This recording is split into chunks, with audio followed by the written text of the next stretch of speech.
A gente vê o ressurgimento de alguns nomes. Hoje foi confirmado o nome de Miriam Belchior, que vai atuar ali ao lado de Aloysio Mercadante, junto com o Mercadante na coordenação dos grupos técnicos dessa transição, Cláudio. A impressão que dá é que a gente está vivendo um filme de horror, né, de terror, porque que as catacumbas se abriram e com isso ressurgiram aqueles mortos-vivos, né, do poder petista que foram defenestrados, sobretudo após o impeachment da ex-presidente Dilma Rousseff.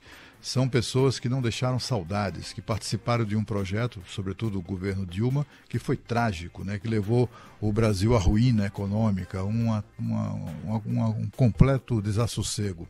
E aí a gente assiste a essa situação, mas assim, a boa notícia, e é exatamente isso que eu queria abordar, é que não significa que eles voltarão a ser ministros, né? Essa coisa da equipe de transição, do governo de transição, é preciso reduzir as expectativas em relação a isso, né? Porque não tem importância nenhuma, né? Que importância pode ter uma reunião de um conselho político, de um amontoado de representantes de partidos do tipo Agir, Rede, não sei o quê, partidos que não têm representatividade nenhuma, diante do discurso de ontem do presidente Lula. O discurso político eleitoral que ele fez ontem, discurso de quem está ainda no palanque, não desceu do palanque, quem dá o tom da política no governo é o presidente eleito, e com toda a razão, é ele mesmo que manda e lidera e fará o que achar que deve fazer, e não o que os conselheiros políticos eventualmente venham ou tenham a ousadia de recomendar. Não há ali ninguém que se aproxime nem longínquamente do talento político do presidente da República, né? Tem todos os defeitos e a gente está aqui pronto para lembrá-los um a um todos os dias, mas nisso aí não se pode negar, né? Isso aí não se pode negar. Ele é dono, ele talvez venha a ser dos políticos em atividade um dos mais espertos, dos mais talentosos, assim, mais intuitivos, inclusive, né? Porque nunca leu nada, enfim, ele só ouve e repete, né? Grava e repete que nem papagaio, né? Ideias que lhe soam bem, com as quais ele concorda, mas é uma figura muito intuitiva e tal. Mas assim, eu estou dizendo isso para tranquilizar as pessoas que ficaram muito assustadas com o surgimento, por exemplo, de figuras lamentáveis da nossa história recente, como o Guido Mantega, né, que foi ministro de um período muito, muito triste da nossa história, né?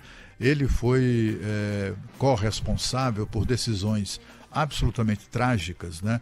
Como, por exemplo, a própria ex-ministra do Planejamento da Dilma, a Miriam Belchior. Elas, de alguma maneira, são corresponsáveis. É claro que a gente sabe que quem tomava decisões também no governo Dilma era a própria Dilma, e ela era meio pancada, né? Não regula bem da cabeça e acabou tomando decisões absolutamente desastradas, né? Mas é ruim a gente notar que essas pessoas estão ressurgindo, sabe-se lá a que pretexto, né?